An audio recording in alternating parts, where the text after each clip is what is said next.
Game 3 of the 2015 NBA Finals.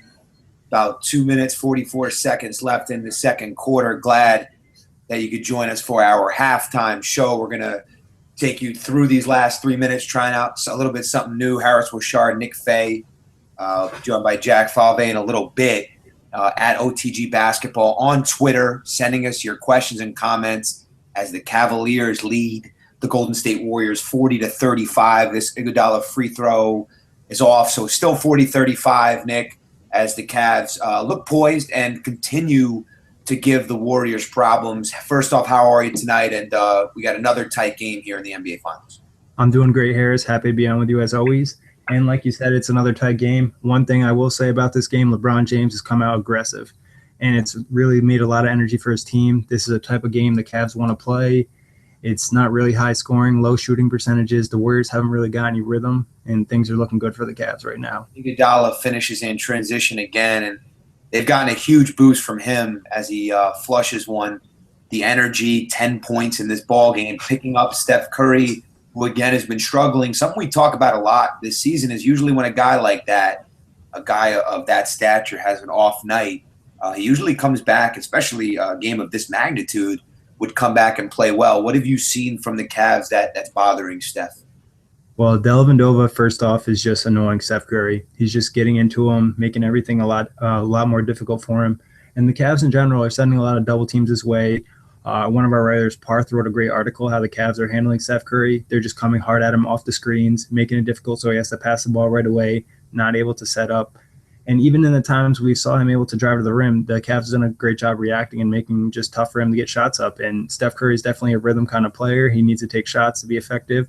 So Steve Kerr needs to find a way to get Steph Curry some open looks. So the Warriors, again, 3 of 14 from three, 15 of 38 from the field. Still only down 4, though, so their defense has been up to the challenge for the most part in this series. This strategy of kind of letting LeBron do what he can do and letting somebody else beat them. I mean, LeBron is 6 of 15, so he's not really shooting really well in this series. Do you agree with that strategy that the Warriors will continue to use of, we'll let him take 35 shots a game, let him score 40. If we're going to still be in the games, we're going to still be in the games because LeBron is playing at a really high level. I think they should stick with the strategy because I think if the Warriors are actually having better shooting games, both games I think we could agree that the Warriors haven't lived up to their standards as shooters. They've missed a ton of open shots. Yeah, the Cavs have played some good defense, but there's plenty of shots that the Warriors have missed that they usually hit, especially these slow starts in the first quarter where they're just not hitting anything almost. So I think they stick with the strategy, and they just need to find a way to get their offense rolling, and they try to get out more on the fast break. Like you mentioned before, the second unit for the Warriors has done a great job. They really kept them in these games. Andre Iguodala, Sean Livingston, Fester Ezeli has been playing great tonight. A lot of energy off the bench. Shumpert, big 3 in the corner, missed it, rebounded by Thompson. So still a 4-point game with a little under a minute to go in the second quarter. You're listening to the Off the Glass podcast, halftime edition of the NBA Finals, Game 3. This series is tied at 1. Now, I've heard criticism of the offense a little bit, but I think it's being hypocritical. I mean, the NBA has definitely gotten some heat for the amount of offense and the points a game that you see, games going over 100. I think there's got to be a great appreciation for the defense being played. And I think when people watch these games and don't see the high shooting percentages, they think there's a problem. But there's some high-level defense going on both ends in this series. Yeah, there's just been some high-level playing of basketball. I mean, they've played some great defense. Like we mentioned, both teams have missed a fair amount of open shots. And you've seen some teams they're just clogging the paint, making it tough to get layups. And it's good defense. And if you're a basketball fan, you appreciate that. Steph Curry, a turnover on the baseline as the Cavs still lead by 4.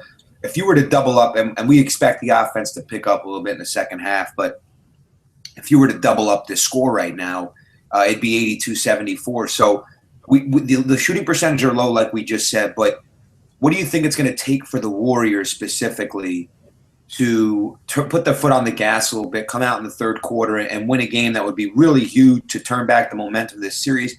I think all they got to do is get 1. If they lose Game 3, everyone's going to jump right on the Cavs bandwagon. But most of the people that pay attention to the finals really haven't watched the Warriors all year long. I don't want to say everyone, but for the most part, me and you have been paying close attention to this Warriors team. We've seen them battle back in games. We've also seen them be down 2-1. So I don't necessarily think this is a must-win, but I think if they go back down 3-1, they're going to be in a lot of trouble. So either this one or the next one.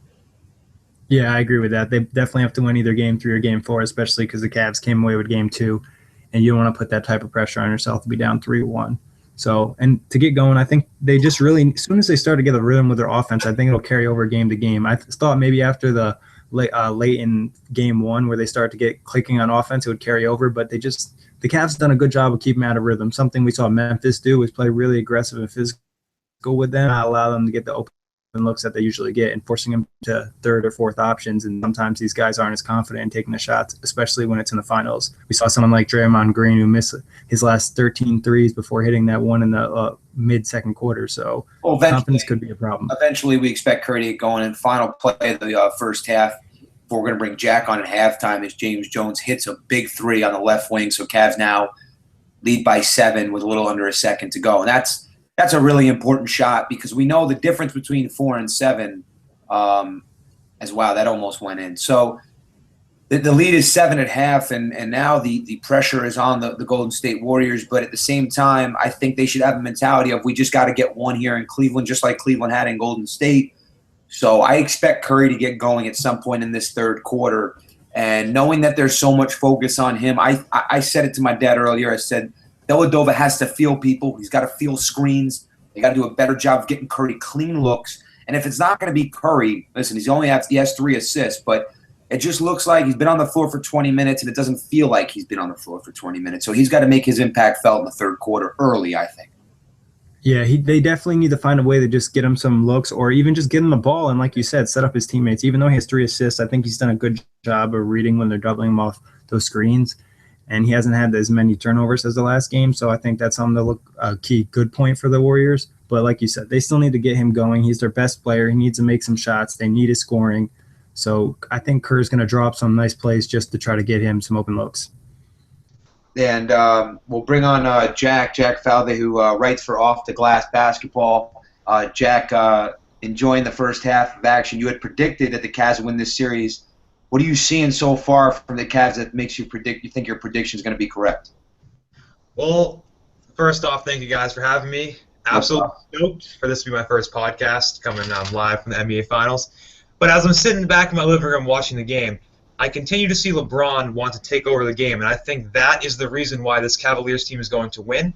I do believe that he should have been the MVP over Steph Curry, and I will debate it all day long. I know some people call me crazy, but his ability to consistently drive towards the hoop and get his other teammates involved, which I do think he might have to get some work getting the other teammates involved, but I think it comes down to the LeBron factor, and he's just that much better than the other players on the Warriors. You think for him, knowing that now he's 6 of 17 in the first half, a lot of these games you saw his field goal attempts go high into the mid-30s. So we know he's dominating these games. He has 9 rebounds already, 3 assists. We know what kind of player he is. Do you think a guy like him is peering over at the box score and thinking, man, I got to get guys involved, or he's just thinking, hey, this is the finals. This is, I got Kyrie and Love out. I just got to continue to be in attack mode throughout the entire game?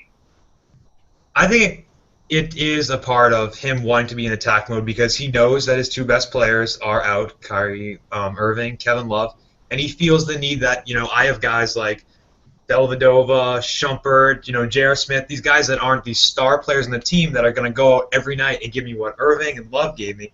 So he might feel the need that he has to go out there, even in the finals and try to take over. But I do agree to some people that he does need to do a better job of getting the other players in the game because they are absolutely good players that are able to beat this Warriors team.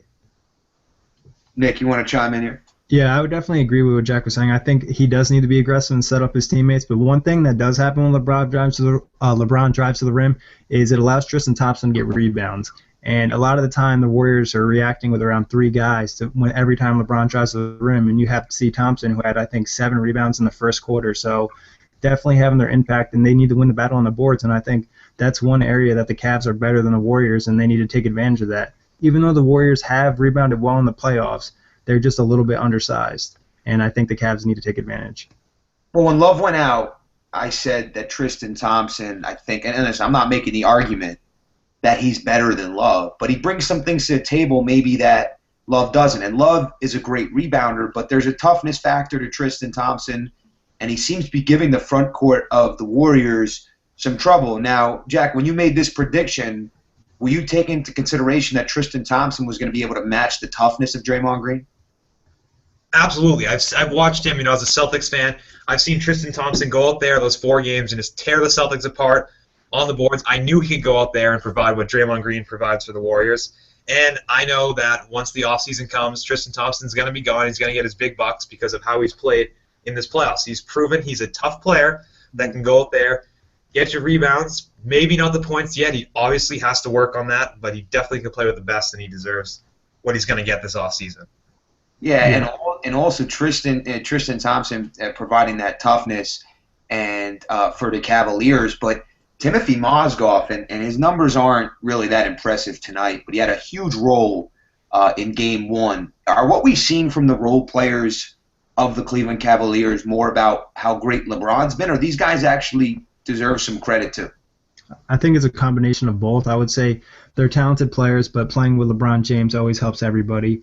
Right. And LeBron just has an ability to get the best out of everyone. They see him out there passing out almost after the game and giving it all. So they're going to come out and play hard. And Moskov's a guy who in Denver had some big games, and he showed flashes of being a pretty big-time center when he threw up games like 25 and 10 for a few games in a row. So there is talent there. A lot of these guys just might be a little bit more inconsistent.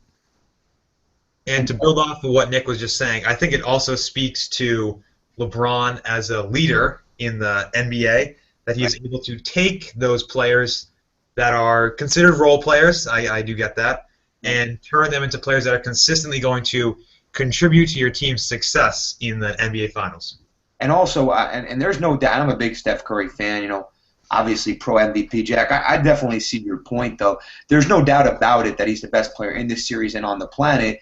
That's just usually an award, like Steve Nash won it twice, that is awarded to somebody who does ridiculously good things for the regular season. I had mentioned to Nick the reason why I thought he'd win it because they only lost 2 home games, and they were 67-15, and he was consistent all year long. LeBron had missed 10, 12 games. I would never argue that Curry is a better basketball player than LeBron, and in the postseason he's a more valuable piece to have because of what you're seeing right now and the impact that he's having on these guys right now. He's making, I would say, guys that are probably worth $6 or $7 million, maybe at the most, look like guys that are probably going to get a little more than that in the offseason. So it's amazing what he can do, and it's almost like the Nash effect at times. And when he made Amari maybe look a little bit better than he was, and certain guys have that impact where they can be on the floor. And I think it's not underrated. It's my most important quality in a player, which is why I'm a little bit down on Carmelo, is because when you're on the floor, what you do for other guys speaks volumes for you as a player. Yeah, like Jack said, leadership's a big thing in the NBA, and some players just don't have it. Some guys just can't come out and lead their team. For example, we know Darren Williams, not a great leader. You need your good players to be good leaders, and they need to be able to lead the team and step up when people need them. But LeBron's proved that he's done that, and time after time in this series, if he's able to win this series, it'll talk volumes about LeBron's leadership and his talent and where he'll fall as one of the best players ever to play in the NBA. I mean, I absolutely agree with that. I mean, having, as a Celtics fan and watching Rajon Rondo try to lead this team, it's crazy to see how good LeBron is at it compared to some players in the league like the Williams and the Rondos of this league that are just not really able to lead the team, and Rondo obviously is gone because of that. Yeah, and also it's the thing that I love about LeBron is that, listen, ego is a part of this league. I talk to Nick about this all the time.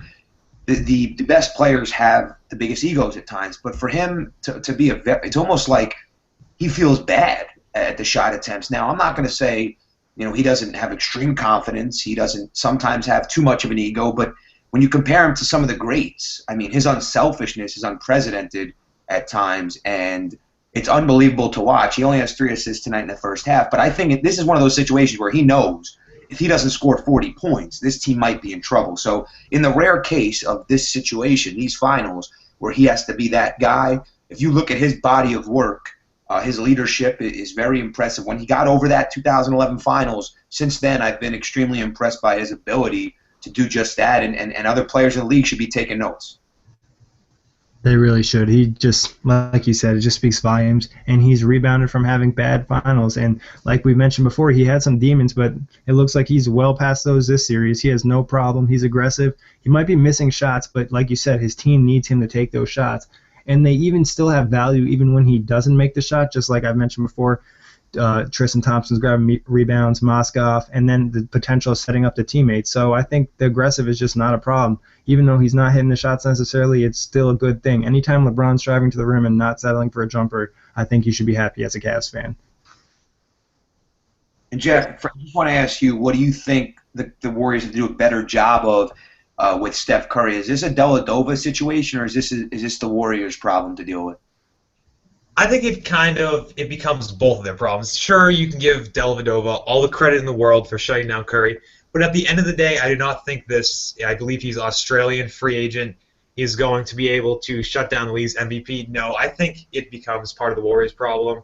And also, I saw a stat that since Curry took that hard fall back in the last series, his shooting percentage is around 30% as opposed to, yeah, no, he was in the 40s like all year. So maybe it has something to do with the injury, maybe a little Dellavedova, but I think he's just been cold lately, and Dellavedova has a little bit of an impact. Definitely has an impact, I would say, but not as much as people are saying.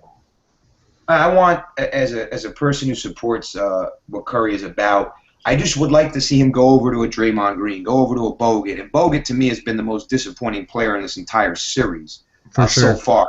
I think he's been manhandled. I think he's been very disappointing defensively and on the glass. But if I'm Steph Curry, I got to go to my bigs and say, listen, this guy has obviously been a little bit of a pest. I've shot now in the last 2 games combined about 6 for 29 with the 1 for 6 in the first half, which is very uncharacteristic of Steph to put consecutive games, let alone 6 quarters of the biggest basketball of his life.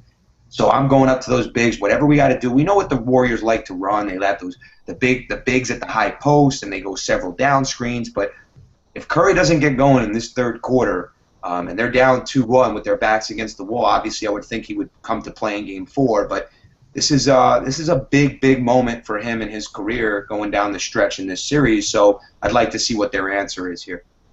Yeah, it is a big moment. And he's the league MVP. He needs to come to play. I think that, like I said, we've all mentioned it's partially Dellavedova, it's partially the Cavs, and it's partially Curry. I mean, Dellavedova is doing a good job of annoying him. The Cavs are doing a good job of helping on him, denying him the ball. In some cases, even set up his teammates for a few layups and open dunks, but the Cavs are willing to live with that just so Steph Curry doesn't get in a rhythm.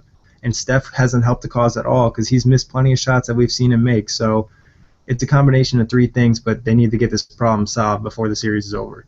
Yeah, these next couple of games, these next couple of quarters are really all going to come down to how good is Steph Curry or how good is LeBron James playing. And I think when LeBron James is having a bad night, he's able, or him or his teammates are having a bad night, he's able to go up to his bigs, go out to any of his players, and get the most out of them, and that might come with more experience. Obviously, 3 years older than Curry. This is his 6th NBA Finals he's playing in. This is Curry's first Finals. Obviously, he does not have the experience that a LeBron has, so maybe that plays a role into whether the Cavaliers win this series or... You got to agree, and Andre Iguodala, who gave the Warriors a big lift. I know that the Warriors have nobody, and we talked about this right at the beginning of our show. The preview is that 18 combined Finals appearances. Even though they're Mike Miller, you saw Mike Miller make a big diving play in the first half. Even if it's James Jones, even a guy like Andre Iguodala who played 19 minutes in the first half, he's never been here. He gave them great minutes. So 4 rebounds, 4 assists, 10 points. I think their bench hasn't been that strong in the finals, so look for Iguodala to play more than a Harrison Barnes. And Harrison Barnes, who made some big shots in overtime, has been very quiet the last 2 games. Yeah, Harrison has been great all postseason. He's hit a ton of big shots. It seemed like he was coming into his own, and maybe he might get lined up with LeBron a little bit. But we saw early in this game when Harrison Barnes was on LeBron James, it was a joke. LeBron was getting past him like no problem at all. He was just too strong and too quick for him. So they need someone to step up in that small forward position. And yeah, agreed, because Harrison Barnes right now, he's 0 for 6 with just 3 boards, but he also has 3 turnovers and he has no points. I mean, that's one of the players they're relying on, especially in overtime. He hit that huge shot in Game 1, and he's not contributing right now in the first half of basketball.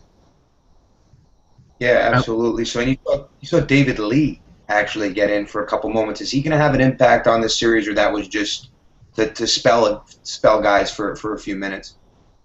It looks like he might Steve Kerr's just looking for anything. I'm not sure if Marcus Spates played any minutes at all, but he didn't get as many rotation minutes as he usually does, and he went with Fester Azealia a lot more. So it looks like Kerr could be trying out some new rotations, trying to get some sort of rhythm. Yes, Spates has with the third.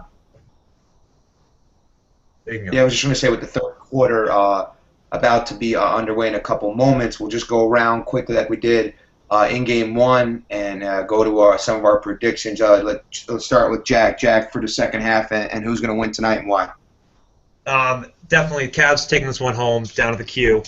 Absolutely, I think the home crowd plays a massive factor into this game. Also, the fact that LeBron, they showed him pregame, he's pumped up, he's ready to go. This game's all his. He wants this so badly for this home crowd, for his city of Cleveland. He wants to bring this one back.